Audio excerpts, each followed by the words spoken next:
সম্প্রতি সংবিধান প্রণেতা প্রাতঃস্মরণীয় ডক্টর বাবা সাহেব আম্বেদকরকে নিয়ে আমাদের যশস্বী স্বরাষ্ট্রমন্ত্রীর বক্তব্যকে বিকৃত করে বিভ্রান্তি ছড়ানোর কাজ সর্বভারতীয় স্তরে কংগ্রেস এবং পশ্চিমবঙ্গে কংগ্রেসের ভাঙা অংশ তৃণমূল কংগ্রেস করার চেষ্টা করছে। আমরা সবাই জানি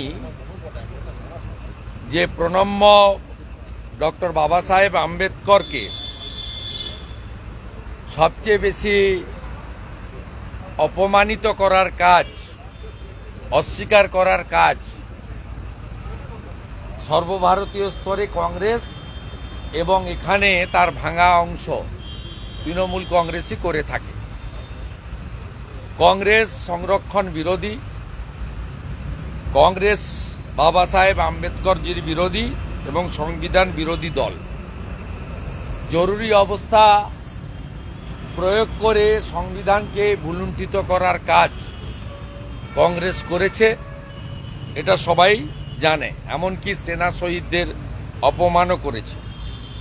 1952 এবং 54 নির্বাচনে বাবা সাহেব আম্বেদকরজিকে হারানোর জন্য প্রচার কংগ্রেসের পক্ষ থেকে করা হয়েছিল এবং তৎকালীন কংগ্রেসের প্রধান নেতা জওহরলাল নেহরুজিও কি মন্তব্য করেছিলেন সবাই জানেন।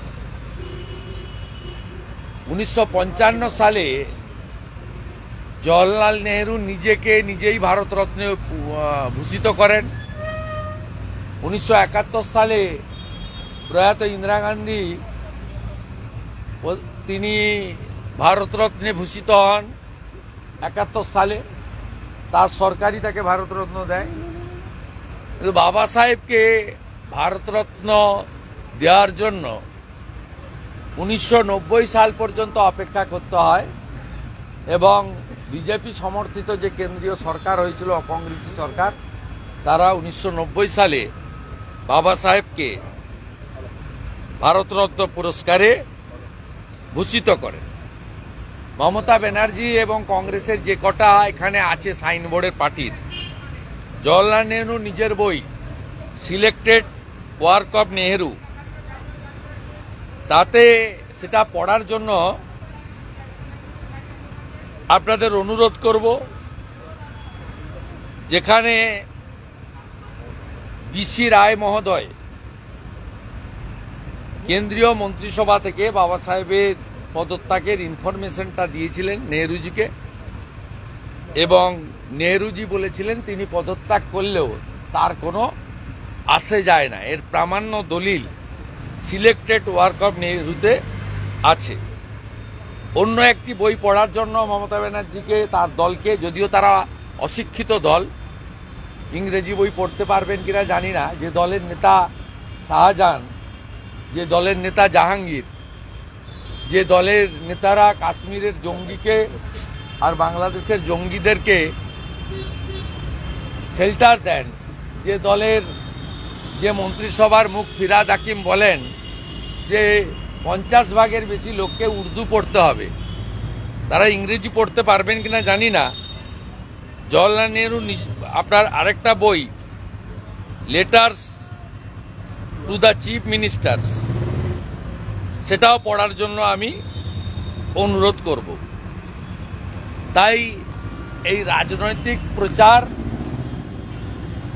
পশ্চিমবাংলায় নিপীড়িত, বঞ্চিত দলিত সমাজ, জনজাতি সমাজ গ্রহণ করবে না, আমরা জানি। কারণ পশ্চিমবাংলায় বিশেষ সম্প্রদায়ের 77টি গোষ্ঠীকে ওবিসিতে ঢুকিয়ে প্রকৃত ওবিসিদের অধিকার কেড়ে নেওয়া, স্থায়ী নিয়োগ বন্ধ করে মমতা ব্যানার্জির সরকার ক্যাজুয়াল কন্ট্রাকচুয়াল নিয়োগ করেছেন, যেখানে এসসি এসটি রিজার্ভেশন তুলে দিয়েছেন। বাবা সাহেব যে সংরক্ষণ আমাদের দিয়েছিলেন, সেই সংরক্ষণের অধিকার থেকে তফসিলি জাতি এবং জনজাতিরা পশ্চিমবাংলায় বঞ্চিত হচ্ছেন মমতা ব্যানার্জির দ্বারা। বিশেষ করে দলিত পরিবারের ছোট ছোট শিশু কন্যারা তারা শারীরিকভাবে অত্যাচারিত হয়ে খুন হচ্ছেন, যার প্রমাণ কালিয়াগঞ্জের রাজবংশী পরিবার, হাঁসখালির দলিত পরিবার, কুলতলির ফিশারম্যান পরিবার সহ অসংখ্য অসংখ্য এই ধরনের উদাহরণ আমরা দিতে পারি। তাই এই নাটক মানুষ গ্রহণ করবে না। আমরাও লাগাতার প্রচারের মধ্য দিয়ে কংগ্রেস এবং কংগ্রেসের ভাঙা অংশ ইন্ডি জোটের আরেক শরীর তৃণমূল কংগ্রেসের এই মিথ্যা প্রচার তার স্বরূপ জনগণের কাছে উন্মোচিত করুন। বাংলাদেশের চট্টগ্রাম এই মুহূর্তে তো ভয়ঙ্কর একটা ধারণ করেছে, যা পরিস্থিতি কি মনে হচ্ছে ভারতের কোন পথে এগোনো উচিত? ভারতবর্ষে কোন পথে এগোবে তার জন্য ভারতবর্ষের মানুষ তিনবার যার উপর আস্থা রেখেছেন, যশস্বী প্রধানমন্ত্রী নরেন্দ্র দামোদর দাস মোদীর উপরে সকলের আস্থা রাখা উচিত। তিনি যথাসময়ে সঠিক ব্যবস্থা নেবেন। পিপিলিকার পাখা গজায় মরিবার তরে। 1971 সালে পাকিস্তানের লোকেরাও 15 মাস ধরে তাণ্ডব করেছিল। 30 লক্ষ শহীদ হয়েছিল বাঙালি, যার মধ্যে একটা বড় অংশের হিন্দু বাঙালি ছিল, এবং ভারতবর্ষেরও কয়েক হাজার সেনা তারা বলিদান দিয়ে 71-এর 16ই ডিসেম্বর ফাইনালি পাকিস্তানকে আত্মসমর্পণ করতে বাধ্য করেছিল। তাই 5ই আগস্ট থেকে আজ অবধি যা চলছে এটা সহ্য করার বিষয় নয়, মেনে নেওয়ার বিষয় নয়। Enough is enough. এবং আমার বিশ্বাস পৃথিবীর রাজনীতিতে, বিশ্বের রাজনীতিতে আমেরিকা সবচেয়ে বড় শক্তিশালী দেশ। আমেরিকায় নতুন রাষ্ট্রপতি দায়িত্ব নিলে আমার বিশ্বাস একজন হিন্দু হিসেবে ডোনাল্ড ট্রাম্প জি এবং নরেন্দ্র মোদীজি সঙ্গে বিশ্বের একাধিক মানবতাবাদী রাষ্ট্র তারা বাংলাদেশের হিন্দু এবং জনজাতি চাকমা, মারমা, ত্রিপুরা, বুদ্ধিস্ট এদের রক্ষা করার জন্য যা করার দরকার সেটা তারা করবেন। আমি তাদের উপর আস্থা রাখার জন্য সকলকে অনুরোধ করব, এবং ধৈর্য এবং সহ্যের পরীক্ষা 71-এও দিয়েছেন, আজকেও দিচ্ছেন। আরও কিছুদিন দেওয়ার জন্য আমি তাদের কাছে অনুরোধ জানাব। আব্দুল সালাম পিন্টু, যিনি বিএনপি নেতা এবং কুখ্যাত দুষ্কৃতী, তাকে 17 বছর পর বাংলাদেশ থেকে ছাড়া হলো সরকার ছাড়লো। এটা আজকে নতুন নয়। পাকিস্তান এর আগেও জঙ্গিদেরকে মুক্তি দিয়েছে। মাসুদ আজাহারের ঘটনা আপনারা জানেন। আফগানিস্তানেও ট্রাম্প সাহেব যখন রাষ্ট্রপতি ছিলেন তালিবানদের জব্দ করেছিলেন। সেখানে আমেরিকায় নতুন রাষ্ট্রপ্রধান আসার পরে আমেরিকার সেনারা আফগানিস্তান থেকে বেরিয়ে যাওয়ার পরে তালিবানের সরকার যেদিন হয় পরের দিনই সমস্ত কুখ্যাত জঙ্গিরা মুক্তি পায়। এগুলো সব টেম্পোরারি, এটা নিয়ে পার্মানেন্ট নয়। এটা পরিবেশ পরিস্থিতি ক্ষমতার হাত বদলের সাথে সাথে এই জিনিস হয়, এবং এই বিষয়ে যথাসময়ে জঙ্গিবাদ, মৌলবাদকে ধ্বংস করে দেওয়া আমেরিকা, রাশিয়া সহ ভারতবর্ষ যথাবিহিত ব্যবস্থা সঠিক সময়ে নেবে। ওসামা বিন লাদেনের পরিণতি সবাই দেখেছে।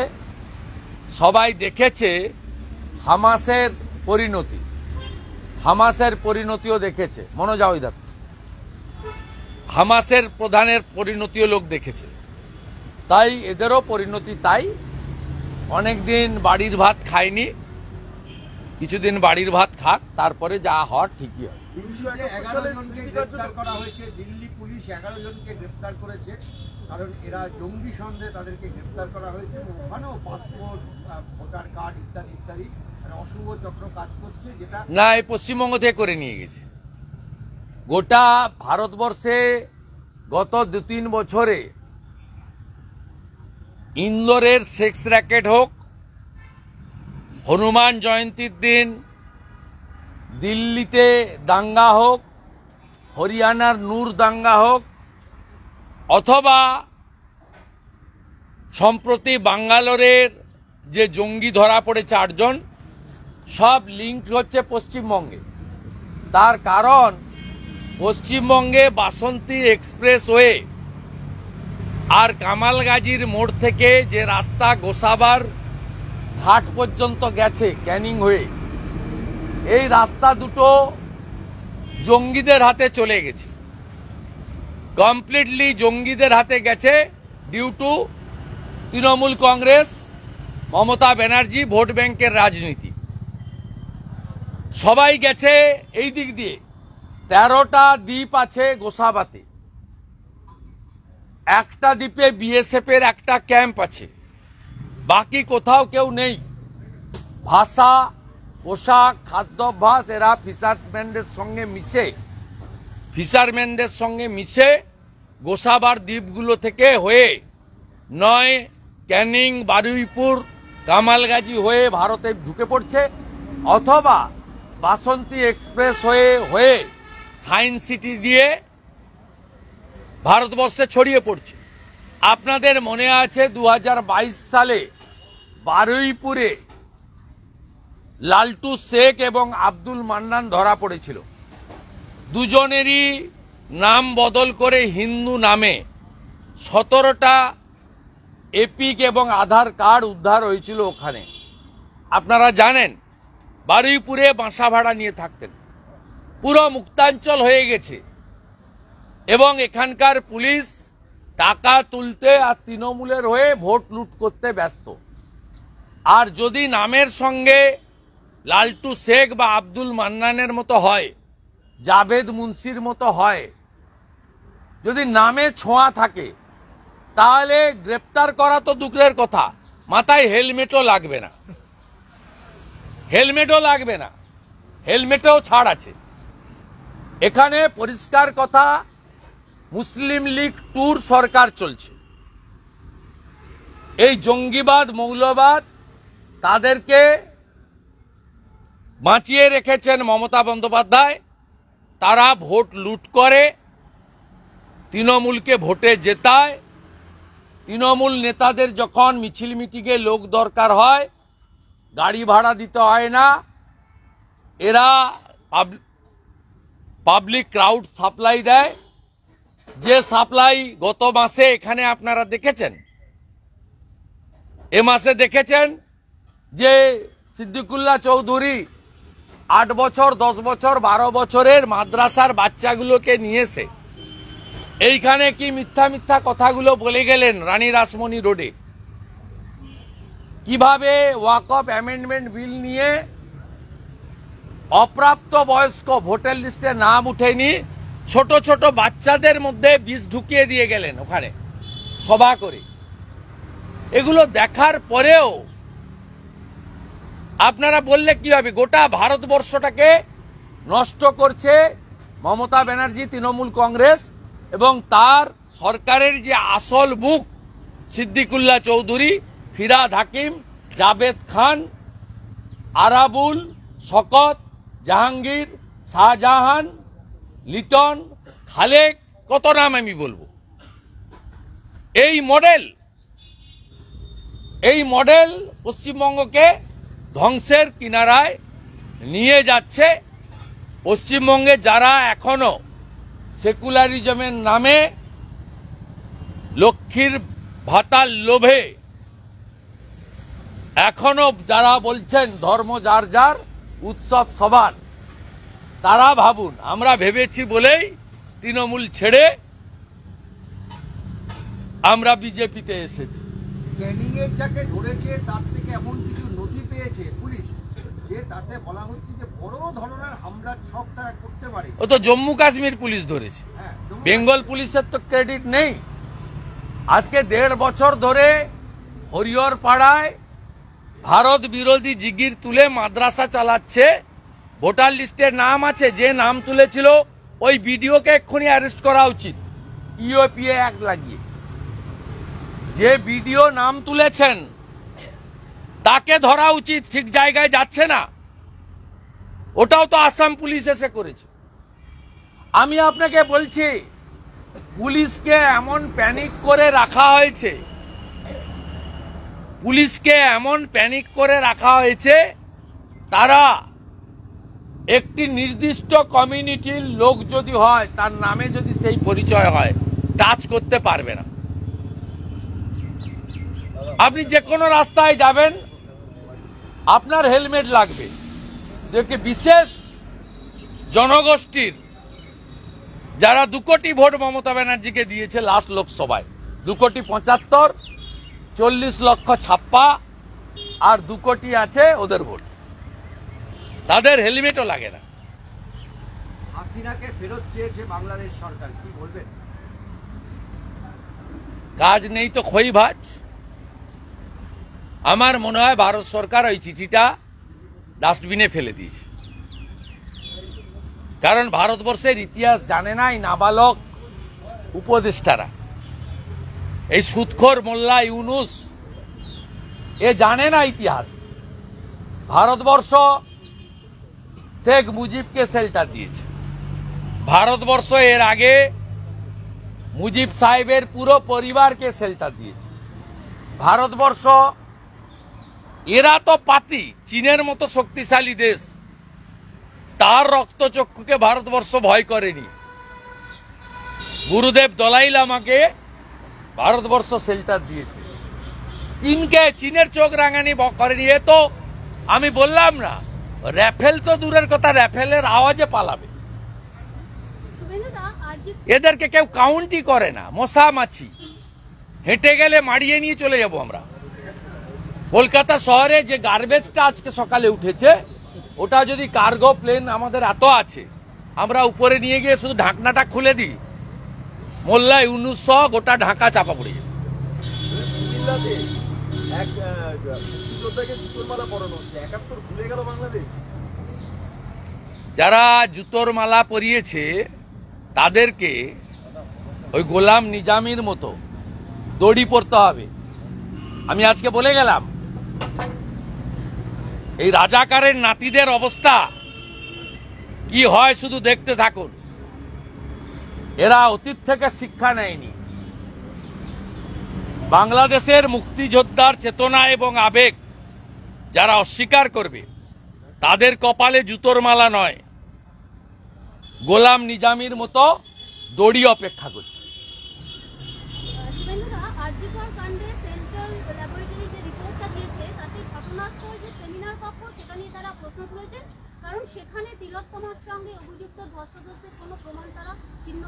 সিএফএসএল রিপোর্ট আমরা দেখেছি, মিডিয়ার মাধ্যমে জেনেছি। আমার বিশ্বাস এই মামলা তো পরিবার বা কেউ যায়নি, রাজ্য সরকারও যায়নি সুপ্রিম কোর্টে।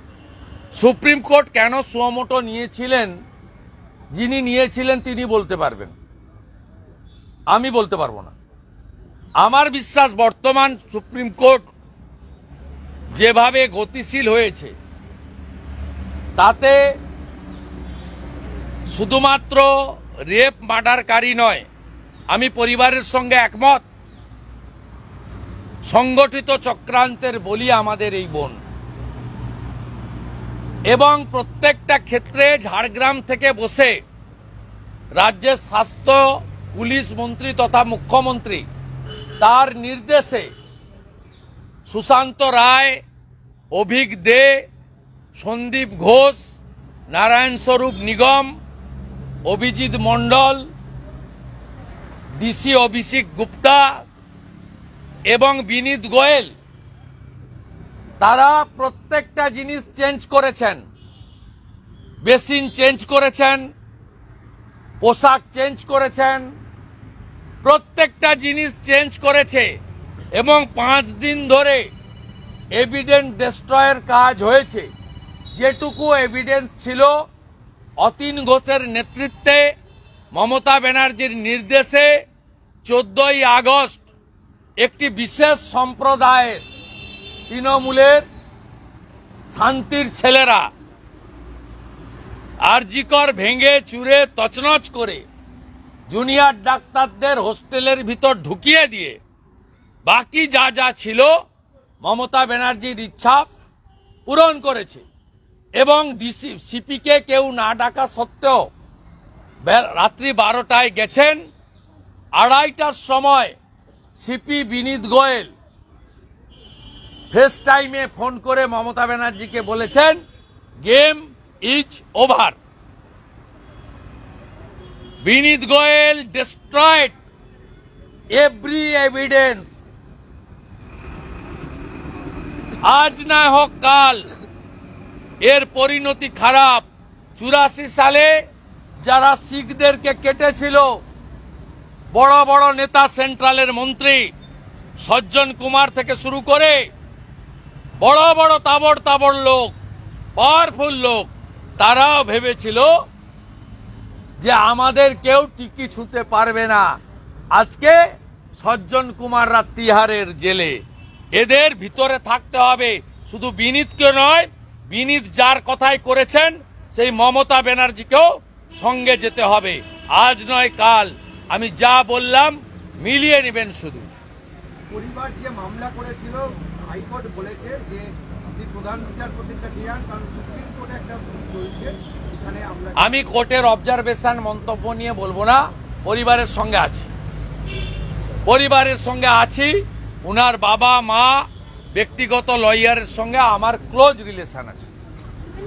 আমি পরিবারের সঙ্গে আছি এবং তার পরিবারের কোনো মন্তব্য, সেটা যদি আমার বিরুদ্ধেও বলে, আমার দলের বিরুদ্ধেও বলে, তার পাল্টা মন্তব্য আমার কাছ থেকে আপনি 1000 চেষ্টা করেও পাবেন না। সবচেয়ে বেশি লস হয়েছে এই মধ্যবিত্ত, নিম্ন মধ্যবিত্ত পরিবারের। আপনি আমি মিছিল মিটিং করেছি, কালো ব্যাচ করেছি, মোমবাতি নিয়ে ঘুরেছি, বক্তৃতা করেছি বিধানসভার ভিতরে বাইরে, কিন্তু যে অপূরণীয় ক্ষতি এই পরিবারের হয়েছে, এই ক্ষতি পূরণ করার সাধ্য আপনার আমার ভূভারতে কারণ নেই বলে আমি মনে করি। সরকারি হাসপাতালগুলোতে ডাক্তার নেই, সব শহরে আছে, তাহলে হাসপাতালগুলো দেখবে। আমি এইরকম মহামানবীদের সম্পর্কে উত্তর দেব না, আমি উত্তর দেব না। এরা সব মনীষী, এরা পশ্চিমবঙ্গে নবদিগন্ত করতে এসেছেন। এরা নতুন নতুন সমাজ সংস্কারক এবং উন্নয়নের হাতিয়ার।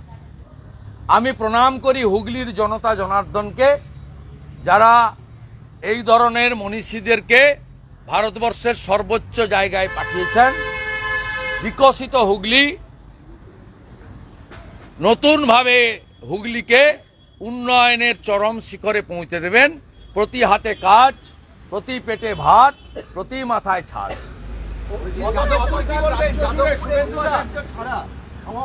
অবৈধ একদম। কালকে আমার সোশ্যাল মিডিয়া দেখবেন কোটিং দা ল। আমি পরিষ্কার তুলে তুলে তুলে তুলে বলেছি, আমি বলবো ছাত্রছাত্রীদের সর্বনাশটা করবেন না। আপনি যে সার্টিফিকেটটা আজকে দিচ্ছেন, এই সার্টিফিকেটের কোনো বৈধ লিগ্যাল স্ট্যান্ডি, লোকাল স্ট্যান্ডি নেই। এবং আপনি যে অর্থটা আজকে সরকারের খরচ করলেন, এটাও অবৈধভাবে খরচ করলেন। ইতিমধ্যে যাদবপুরের স্টুডেন্টরা চ্যান্সেলরের সঙ্গে মিট করেছে, হিজ এক্সিলেন্সি গভর্নরের সঙ্গে। আমি পরামর্শ দেব ছাত্রদের উচিত আদালতের দ্বারস্থ হওয়া, কারণ ছাত্রদের ভবিষ্যৎ নিয়ে খেলার অধিকার মমতা ব্যানার্জির কোন স্থাবক উপাচার্যের নেই। এই অধিকার তাদের কেউ দেয়নি। আম্বেদকর ইস্যুতে গতকাল পথে নেমেছে তৃণমূল কংগ্রেস মমতা ব্যানার্জির নির্দেশে। অভিষেক বন্দ্যোপাধ্যায়কে কোনোভাবে দেখা গেল না। অভিষেক বন্দ্যোপাধ্যায়কে আম্বেদকর ইস্যুতে প্রোটেস্টে কোথাও কোনোভাবে দেখা গেল না। আমি কেন উত্তর দিতে যাব? আপনি যার নাম বললেন তিনি কার আলোয় আলোকিত? আপনি যাকে দেখতে পাচ্ছেন না তিনি কার আলোয় আলোকিত? এই কোম্পানির মালিকের নাম কি? 294টায় আমি প্রার্থী, কে বলেন? সেই মমতা ব্যানার্জিকে যে হারিয়েছে, সে কেন এই রকম একটা পুলিশ বেষ্টিত লিপস অ্যান্ড বাউন্সের চেক পাওয়ার যার হাতে, যার আমতলার প্রপার্টি হরিশ চ্যাটার্জি হরিশ মুখার্জি স্ট্রিটের প্রপার্টি ইডি ইতিমধ্যে বাজেয়াপ্ত করেছে, তার সম্পর্কে আমি বলতে যাব কেন? ভাইপোর পরিচিতি কি? তিনি পিসির ভাইপো। তার সঙ্গে 1,500 পুলিশ থাকে কেন? তিনি পিসির ভাইপো। তিনি ডায়মন্ড হারবারে ছাপ্পা মেরে যেতেন কেন? যাকে জেতায় কেন? ওখানকার ডিএম গুপ্তা, ওখানকার এসপি রাহুল। কেন? তার কারণ মুখ্যমন্ত্রীর ভাইপো। আর সেই মুখ্যমন্ত্রী কলকাতা ছেড়ে নন্দীগ্রামে গেছিলেন আমাকে হারাতে, আমি উনাকে হারিয়ে বাড়ি পাঠিয়েছি। উনার লোকরা বলতেন আপনি লোডশেডিং করে জিতেছেন। তা তখন তো 1956তে হেরেছিলেন। আপনি ভাটাংশুকে পাঠিয়েছিলেন আমার এলাকা দখল করতে। ভাটাংশুকে নন্দীগ্রামে জনগণ 8,200 ভোটে হারিয়ে অভিজিৎ গাঙ্গুলিকে 8,200 লিড নিয়েছে। 4 গুণ ভোট বাড়িয়েছি আমি। তাই বাছুরদের সম্পর্কে আমি বেশি কথা বলি না। বছর যে অর্থবর্ষ শেষ হতে এখনো 3 মাস বাকি, কত টাকা ঋণ নিয়েছে এখনো অব্দি? এই অর্থবর্ষে 91,689 কোটি টাকা ঋণ নিয়েছেন মমতা বন্দ্যোপাধ্যায় সরকার। তার মধ্যে 79,727 কোটি টাকা মার্কেট বরোয়িং, 9,330 কোটি টাকা কেন্দ্রীয় সরকারের এনওসি নিয়ে রিজার্ভ ব্যাংক থেকে নিয়েছেন, আর আদার্স সোর্স থেকে ঋণ করেছেন 2,632 কোটি টাকা। 31 মার্চ 2024-এ ঋণের পরিমাণ গিয়ে দাঁড়িয়েছে 6,50,00,000 টাকা, 6,6.5 লক্ষ কোটি টাকা 2024-এর 31শে মার্চ ঋণের পরিমাণ হয়েছে। এবং এই ঋণ পরিমাণ আমাদের মাথা পিছু পশ্চিমবঙ্গে ধার কত? একদিকে 1,000 টাকা করে লক্ষ্মীর ভান্ডার, বছরে 12,000 টাকা, অন্যদিকে 59,000 টাকা করে মাথা পিছু ঋণ করে দিয়ে গেছেন এই মুখ্যমন্ত্রী। কথায় কথায় আগের সরকার বলে, 15 বছর রাজত্ব করতে যাচ্ছে, এখনো আগের সরকার বলে। আপনারা দেখুন, আগের সরকারের ঋণ ছিল 1,97,000 কোটি টাকা, মাথা পিছু ঋণ ছিল 20,300 টাকা। আর এই মাননীয় 12,000 টাকা বছরে লক্ষ্মীর ভান্ডার দিয়ে 80,000 না 85,000 ক্লাবকে চাঁদা দিয়ে মদ খাও আর নাচন কুদন করো, আর মাথা পিছু ঋণ 59,000 টাকা করে চাপিয়ে দিয়ে এই রাজ্যকে সর্বনাশ করে দিয়ে চলে গেলেন। এই মুখ্যমন্ত্রী ঋণ নিচ্ছেন আর রাজ্যে ভাতা এই রাজ্যটাকে ডোবাচ্ছেন। আপনাদের ঐক্যবদ্ধ আন্দোলন চাই। সাথে সাথে এমন কোন জায়গা নেই দুর্নীতি হয়নি। 100 দিন বলুন, আবাস যোজনা বলুন, মিড ডে মিল বলুন, সমগ্র শিক্ষা মিশন বলুন, অ্যানিমেল হাজবেন্ডারিতে ওই ছাগল মুরগি হাঁসের ছানাতেও চুরি করেছে এই সরকার। Ration scam, education scam, recruitment scam, public service কমিশনের স্ক্যাম। অনেকে বলছেন 2 বছর জেল কাটার পরে মানিক তো বাইরে। হ্যাঁ, 7 বছরের জেল হবে। করাপশনের ইস্যুতে 2 বছর জেল খেটার পরে বাইরে তো বেরোবে। পানিশমেন্ট হয়নি এখনো, পানিশমেন্ট হবে। দে অল আর চার্জশিটে আপনারা কি জানেন? পার্থ চ্যাটার্জি, জ্যোতিপ্রিয় মল্লিক, মানিক ভট্টাচার্য, এদের সব প্রপার্টি অ্যাটাচমেন্ট হয়েছে। আপনারা কি জানেন? মাননীয় ভাইপোর আলালের দুলাল, মাননীয় পিসির আলালের দুলাল ভাইপো, তার সব প্রপার্টি লিফট অ্যান্ড বাউন্সের অ্যাটাচমেন্ট শুরু হয়েছে। আমতলার প্রপার্টি, কালীঘাটের প্রপার্টি, হরিশ মুখার্জি স্ট্রিটের প্রপার্টি, হরিশ চ্যাটার্জি স্ট্রিটের প্রপার্টি। আপনারা কি জানেন এদের সব অ্যাকাউন্ট ফ্রিজ হয়ে আছে? তাই এই দুর্নীতিগ্রস্তদের বিরুদ্ধে, এই আপাতমস্তক চোরেদের বিরুদ্ধে আমাদের আপনাদের বাংলার জনগণের লড়াই চলছে, চলবে। আপনাদের সরকারি কর্মচারী, শিক্ষক, পুলিশ কর্মচারী গত লোকসভাতে ভোট দিতে দেয়নি। তাই পুলিশের লোকেরা আপনাদের ওয়েলফেয়ার বলে একটা সংস্থা তৈরি করেছে। আপনাদের নন গেজেটেড এবং অ্যাসোসিয়েশন তুলে দিয়েছে এই মুখ্যমন্ত্রী। আপনারা যে সমস্ত টেন্ডার ভোটের জন্য, ইডি ভোটের জন্য পোস্টাল ভোলে আবেদন করেছিলেন, আপনারা পাননি ব্যালট। অধিকাংশ জায়গায় ব্যালট দেওয়া হয়নি। হাজার হাজার অ্যাপ্লিকেশন পুলিশ ভাইদের ফেলে রেখেছে। তার কারণ তারা জানে যে স্থায়ী পুলিশ কর্মী বলুন, সরকারি কর্মচারী বলুন, শিক্ষক শিক্ষিকা শিক্ষাকর্মী বলুন, এরা আর যাকে পারে ভোট দিক, এরা মমতা ব্যানার্জিকে ভোট দিতে পারে না, পারে না, পারে না। কারণ আমি বারে বারে দেখেছি কোন দলকে ভোট দেবেন আপনাদের বিষয়, যে আপনারা একটা জায়গায় এক, নো ভোট টু মমতা।